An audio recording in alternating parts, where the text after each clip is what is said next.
Olá pessoal, meu nome é Aldemar Moreira. Eu vou tratar de um tema que envolve questões filosóficas, literatura sacerdotal, cosmovisão sacerdotal, etc.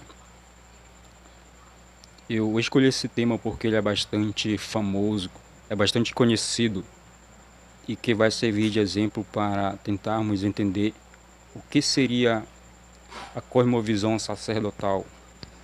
É bastante famoso a narrativa do livro de Gênesis, onde Noé, depois do dilúvio, começou a lavrar a terra, se tornou um lavrador, plantou uma vinha e se embebedou na sua tenda, se fez nu, e veio seu filho Ram, viu a nudez do pai.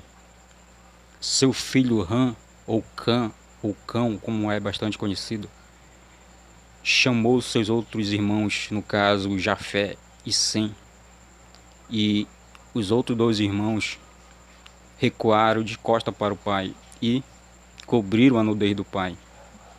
Noé, depois que acordou da sua bebedeira, ele percebeu, ele viu que seu filho menor, né? Que menor aqui não se trata de filho mais novo, né? Se trata, na realidade, do filho mais insignificante, que no caso do hebreu Catan significa insignificante. Por que é importante traduzir como insignificante aqui?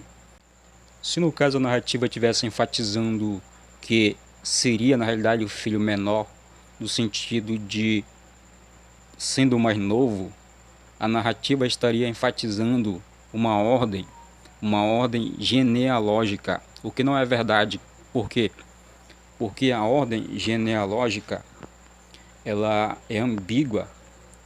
Primeiro que existe uma ordem onde é sempre dito que os filhos de Noé, no caso os três, né, seriam Sam, Ham e o outro, o terceiro, né, Jafé. Sendo que o filho mais novo aqui seria, no caso, Jafé, né? Mas se no caso fosse Jafé aqui o filho menor, sinônimo de filho mais novo, a narrativa não faria nenhum sentido, porque Jafé cairia de paraquedas aqui. Mas se nós seguirmos a narrativa onde foi Cão ou Ram que viu o pai, né, nu, a nudez do pai, sendo que seria ele, na realidade, o filho menor. No caso aqui, o significado de menor pode significar menor no sentido de insignificante, pois o hebraico Catan significa também isso, alguém insignificante, que contrasta realmente com outro termo que é usado posteriormente, que no caso é Gadol. Por exemplo, numa passagem ambígua, onde é mencionado que Sam seria o pai dos filhos de Eber, irmão de Jafé, vírgula, ou grande, né? No caso, ou Gadol, que não se sabe se é Gadol referente a Jafé ou a Shem, porque o trecho é ambíguo. O adjetivo Gadol aqui é algo que contrasta com Catan.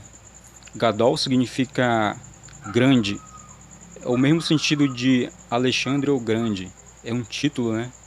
É um adjetivo título, ou um epíteto, que contrasta justamente com alguém insignificante.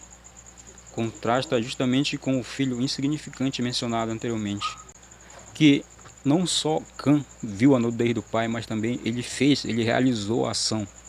Ele fez algo abominável, algo que não pode ser aceitável, né? Que merece uma condenação.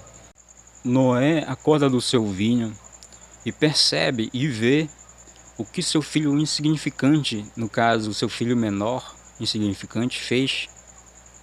Ele lança então uma maldição, não ao filho insignificante, no caso seria Cão, mas sim ao filho de Cão, que no caso aí é Canaã. Posteriormente, algo muito curioso acontece.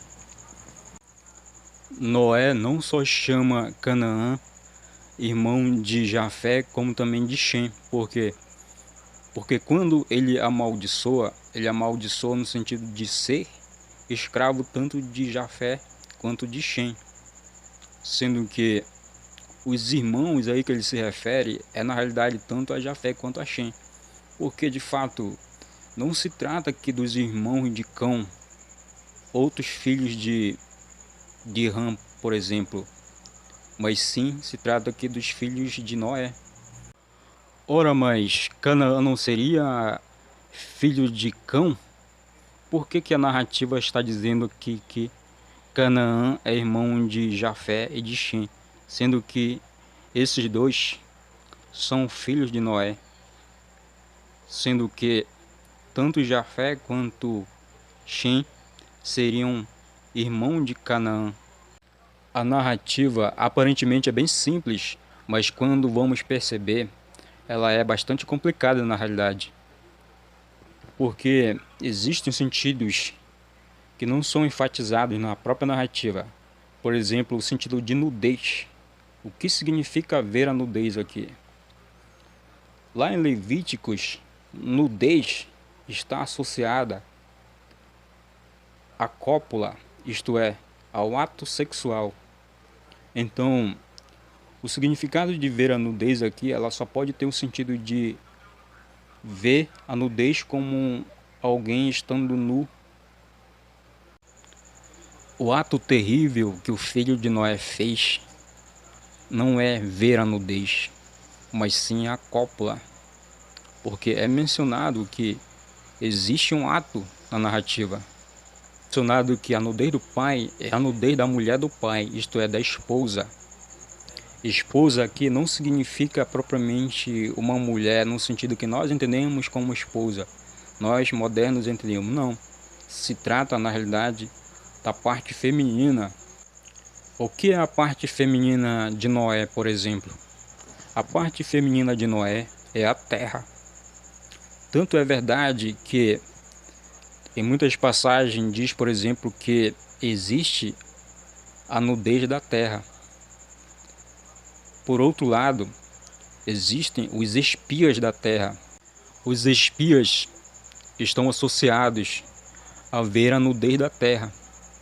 É a terra que é nua. O crime de Cã é na realidade o crime de ver a nudez da terra, mas também de penetrar a terra. No caso, é a terra do seu pai. No próprio livro de Levíticos é mencionado que descobrir a nudez da família ou dos parentes próximos é um crime muito grave, é um crime mortal que deve ser pago com a morte, porque isso levaria à destruição da própria ordem. A ordem que aí é a ordem social estratificada, né? É o sistema de castas. A linhagem da família é masculina. A herança é passada de pai para filho, mas os filhos são sempre filhos masculinos, porque é uma sociedade baseada no patriarcado. Por isso que os nomes femininos não aparecem. Não é que o feminino não existe, existe, só que eles estão ocultos. Por exemplo, quando eles embarcam dentro da arca, é mencionado que os 3 filhos de Noé embarcam junto com suas esposas. Logo, as esposas, o feminino existe, mas só que o nome não é dado, não é indicado. No mundo antigo, num determinado momento, que no caso é aqui, né, onde se passa a narrativa, existiam as genas, ou as janas, ou as gens, por exemplo, no latim. As genas era uma forma de organização social baseada na família. Por exemplo, o termo frátrias, ou irmandade, surge da família. A herança é toda indicada às genas, por isso que o termo raça, raça dos deuses ou raça dos homens, é dado aqui como casta social, como forma de organização social. Logo, existia tanto uma gena masculina superior, né, como Marx diz que nesse momento existe uma distinção de superioridade de casta. A gena superior é a gena ou o gênero masculino e a casta inferior é o gênero feminino. Por isso que nessa dicotomia existe uma relação de gêneros que geram filhos. Por exemplo, toda a cosmologia do mundo antigo é uma genealogia divina, onde surgem outros deuses, o filho de deuses. É uma genealogia de criação, porque o sentido de criação é tomado justamente como elemento ativo a ação dos deuses, que no caso aqui são as castas dominantes. As castas dominantes são os deuses que trabalham. Então o mito da maldição de Cã é sobre a proibição da violação do direito de propriedade da família por membros da própria família. Isso é uma violação do direito que é um crime mortal. Se no caso a violação acontecer, a violação da propriedade da terra, é na realidade um crime e pode ser pago com o direito de escravizar tal violador. Por isso, o direito recai não sobre Cão, mas sobre seu filho Canaã, porque Canaã é fruto de uma relação incestuosa, isto é, de uma relação não de indivíduos, por exemplo, do cão com o seu pai, mas sim com Cão e a terra do seu pai, sendo que Canaã é um bastardo, é um filho bastardo. A maldição de Cão recai sobre o filho bastardo, no caso Canaã, tanto fruto da cópula entre a parte feminina de Noé, que no caso é a terra, a propriedade da família, quanto filho do próprio Cão. Essa relação é proibida e merece ser abolida, porque ela prejudica a ordem do sistema de castas. Daí o filho bastardo, que é Canaã, não aparecer na linhagem da família, na genealogia da família. Não é reconhecido como um filho. Por isso que ele é mencionado como um filho, ao mesmo tempo ele não é mencionado como um filho. Aparentemente seria uma contradição, mas não é. Porque o contexto social ele permite ter essa visão. Pequenos detalhes na narrativa já indicam que não se trata de pessoas no sentido singular que nós entendemos, mas se trata, na realidade, de príncipes. Por exemplo, o nome dos personagens são nomes de povos. Por exemplo, o nome Cã ou Ran ou Cão é, na realidade, um trocadilho para o nome antigo do Egito. Outro nome do Egito, por exemplo, é Misrai, mas que o nome antigo do Egito é, na realidade, Cã, que significa preto ou negro. Preto ou negro foi interpretado no século XIX, no final do século XIX, por correntes racistas que entendiam o preto e o negro como indicando a povos africanos, por exemplo. Uma outra etimologia que foi entendido para o nome Cã se refere ao termo hebraico Kent, Cã, e ao acadiano Cã, que foi entendido de forma racial também, indicando aos africanos como povos quentes. Por exemplo, o nome Canaã não é o nome de uma pessoa, mas sim o nome de uma região, que era indicado àquela região, era um nome bastante antigo. Aquela região do Levante é nomeada também como Fenícia.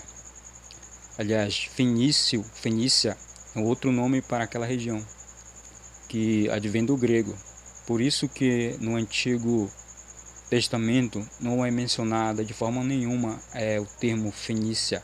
Olha que interessante, por exemplo, o termo ver a nudez e descobrir a nudez é usado de forma que nós percebemos isso no cotidiano. Por exemplo, quando é mencionado o episódio histórico dos colonizadores que vieram aqui para o Brasil, se utilizou um termo muito conhecido que é descobrir o Brasil, né?